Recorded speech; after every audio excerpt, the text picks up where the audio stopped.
ये तबाही है इस्राएली शहरों की। ये तस्वीरें हैं दुनिया के सबसे सुरक्षित देशों में गिने जाने वाले इस्राएल की। ये वीडियो है उस देश की जिसकी सुरक्षा व्यवस्था को दुनिया में सबसे मजबूत माना जाता है, जहां आयरन डोम, डेविड स्लिंग और कई लेयर वाली एयर डिफेंस सिस्टम तैनात हैं। लेकिन इन तस्वीरों ने एक पुराने मिथक को तोड़ दिया। वो मिथक कि इजराइल का आसमान अभेद्य है और यहाँ कोई हमला सफल नहीं हो सकता।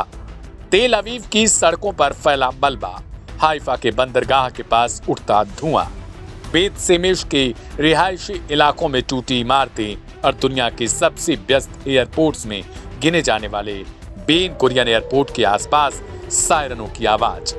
ये सब उस नए दौर की तस्वीरें हैं जिसमें खुद इस्राइल अपने ही शहरों में हमलों का सामना करता दिखाई दे रहा है। कई वीडियो रिपोर्ट्स में ऐसे दृश्य सामने आए जहां मिसाइलें आयरन डोम की सुरक्षा को पार करती हुई शहरों के अंदर तक गिरती हुई दिखाई देती हैं। कुछ इलाकों में क्लस्टर वॉरहेड जैसे हमलों की भी तस्वीरें सामने आई, जहां एक ही मिसाइल के बाद कई धमाके होते दिखाई दिए और पूरा इलाका मलबे में तब्दील हो जाता है। इन हमलों के बाद कई शहरों में भारी नुकसान की खबरें सामने आई। सोशल मीडिया पर सामने आए वीडियो में लोग बंकरों की ओर भागते हुए दिखाई देते हैं और कई इलाकों में लंबी रातें सायरनों और धमाकों के बीच गुजर रही हैं। यही नहीं, कुछ रिपोर्ट्स में यह भी कहा जा रहा है कि हालात ऐसे बन चुके हैं कि कई लोग देश छोड़ने के विकल्प पर भी विचार कर रहे हैं, क्योंकि लगातार हमलों के बीच सामान्य जीवन बुरी तरीके से प्रभावित हो चुका है। दरअसल इस टकराव की जड़ें उस घटना से जुड़ी हैं जब ईरान और अमेरिका के बीच बातचीत चल रही थी और उसी दौरान इस्राइल और अमेरिका ने संयुक्त सैन्य कार्रवाई की। उस हमले में ईरान के सर्वोच्च नेता अयातुल्लाह खामेनेई की हत्या कर दी गई। ईरान ने इसे सीधी आक्रामकता बताया और उसी समय बदले की कसम खाई। इसके बाद ईरान के ताकतवर सैन्य इकाई इस्लामिक रिवॉल्यूशनरी गार्ड कॉर्प्स यानी IRGC ने खोलकर जवाबी कार्रवाई शुरू कर दी। IRGC लगातार मिसाइलों और ड्रोन की बौछार कर रही है और इसराइल के कई शहर इन हमलों के निशाने पर आ गए। इसराइल का दावा है कि उसकी एयर डिफेंस अधिकांश हमलों को रोक रही है, लेकिन जमीन से सामने आ रही तस्वीरें यह दिखा रही हैं कि कुछ मिसाइलें सुरक्षा घेरे को पार करने में सफल होती जा रही हैं और शहरों को भारी नुकसान पहुंचा रही हैं। इस संघर्ष का असर सिर्फ इसराइल तक सीमित नहीं, इराक से लेकर कुवैत, बहरीन, UAE और सऊदी अरब तक कई जगहों पर मिसाइलों और ड्रोन की गतिविधियों की खबरें सामने आई। इन देशों में अमेरिकी रडार सिस्टम और थाड जैसे एडवांस एयर डिफेंस सिस्टम भी तैनात हैं, लेकिन कई वीडियो में धमाकों और इंटरसेप्शन की घटनाएं दिखाई दे रही हैं, जिससे पूरे क्षेत्र में तनाव और बढ़ चुका है।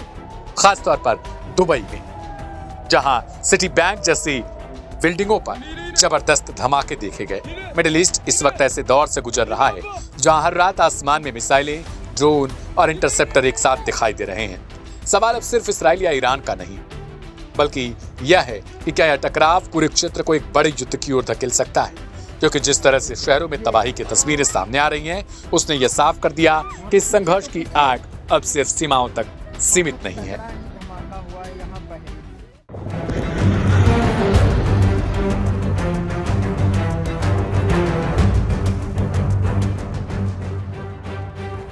मिडिल ईस्ट में जारी भीषण संघर्ष के बीच ईरान ने एक बार फिर रक्षा जगत को चौंका दिया है। ईरान के रिवॉल्यूशनरी गार्ड्स ने अपने सबसे घातक और गुप्त हथियार 359 loitering surface to air missile का अनावरण किया है। रक्षा विशेषज्ञों का मानना है कि मिसाइल न केवल तकनीकी का प्रदर्शन है, बल्कि अमेरिका और इसराइल की हवाई श्रेष्ठता यानी एयर सुपीरियोरिटी को सीधी चुनौती है। ईरान द्वारा पेश की गई मिसाइल 359 उसके पुराने और सफल मॉडल 358 का एक उन्नत और ज्यादा शक्तिशाली संस्करण है। जहां 358 ने पहले ही यमन और इराक के आसमान में अमेरिकी ड्रोन्स को धूल चटाई थी, वहीं 359 को विशेष रूप से MQ-9 रीपर और इसराइल के हर्मीज 900 जैसे आधुनिक और ऊंचे उड़ने वाले ड्रोन्स को नष्ट करने के लिए डिजाइन किया गया है। इस मिसाइल की सबसे बड़ी खासियत इसका लॉइटरिंग स्वभाव है। ये आम मिसाइलों की तरह सीधे लक्ष्य पर हमला नहीं करती, बल्कि एक हवाई शिकारी की तरह घंटों तक आसमान में मंडराती रहती है। जब भी कोई दुश्मन का विमान या ड्रोन इसके दायरे में आता है तो इसके उन्नत इंफ्रारेड सेंसर और AI आधारित ट्रैकिंग सिस्टम उसे पहचान लेते हैं और बिना किसी रडार सिग्नल के उसे तबाह कर देते हैं। अमेरिका और इसराइल पर भारी पड़ रहा ईरान। वर्तमान युद्ध में ये देखा जा रहा है कि ईरान ने अपनी एसिमेट्रिक वॉरफेयर रणनीति से दुनिया की सबसे आधुनिक सेनाओं को रक्षात्मक मुद्रा में ला दिया है, यानी डिफेंसिव पोजीशन में ला दिया है। अमेरिका और इसराइल के पास दुनिया के सबसे महंगे लड़ाकू विमान और डिफेंस सिस्टम है, लेकिन ईरान की रणनीति सस्ती और सटीक चोट करने वाली है। एक 359 मिसाइल की कीमत कुछ $1000 ही है, जबकि जिस अमेरिकी ड्रोन को ये गिराती है उसकी कीमत लगभग $30 मिलियन यानी 250 करोड़ रुपए से ज्यादा होती है। ये अमेरिका के लिए एक ऐसा युद्ध साबित हो सकता है जो आर्थिक रूप से वहन करना मुश्किल होता जा रहा है। चूंकि 359 रडार का उपयोग नहीं करती, इसलिए इसराइल का अत्याधुनिक रडार नेटवर्क भी इसे पकड़ने में संघर्ष कर रहा है। इसे रडार साइलेंट मिसाइल भी कहा जा रहा है, जो चुपके से हमला करती है। ईरान ने केवल मिसाइल ही नहीं बल्कि अपने सहयोगियों जैसे हिजबुल्लाह, हूतियों और अन्य मिलिशिया के माध्यम से इसराइल को कई मोर्चों पर उलझा रखा है। लाल सागर से लेकर भूमध्य सागर तक ईरान की मिसाइल तकनीक ने ऐसा नो फ्लाई जोन बना दिया है जहां अब अमेरिकी ड्रोन सुरक्षित महसूस नहीं कर रहे हैं। विशेषज्ञों का मानना है कि ईरान ने हुर्मुज जलडमरू मध्य के पास इन मिसाइलों की तैनाती बढ़ाकर वैश्विक तेल आपूर्ति को भी खतरे में डाल दिया है। इससे अमेरिका पर अंतर्राष्ट्रीय दबाव बढ़ रहा है कि वो इसराइल का समर्थन कम करे या युद्ध विराम की ओर बढ़े। ईरान की 359 मिसाइल ने यह साबित कर दिया है कि भविष्य के युद्ध केवल भारी बमों से नहीं बल्कि स्मार्ट और छिपे हुए हथियारों से जीते जाएंगे। अमेरिका और इसराइल के लिए अब चुनौती केवल ईरान को रोकना नहीं है, बल्कि उस तकनीकी का काट ढूंढना है जो उनके करोड़ों डॉलर के निवेश को पल भर में राख कर रही है। वर्तमान स्थिति को देखते हुए यह कहना गलत नहीं होगा कि ईरान ने इस मिसाइल कूटनीति के जरिए खुद को एक ऐसी ताकत के रूप में स्थापित कर लिया है जिसे सीधे सैन्य टकराव में हराना बेहद जटिल और महंगा साबित होगा।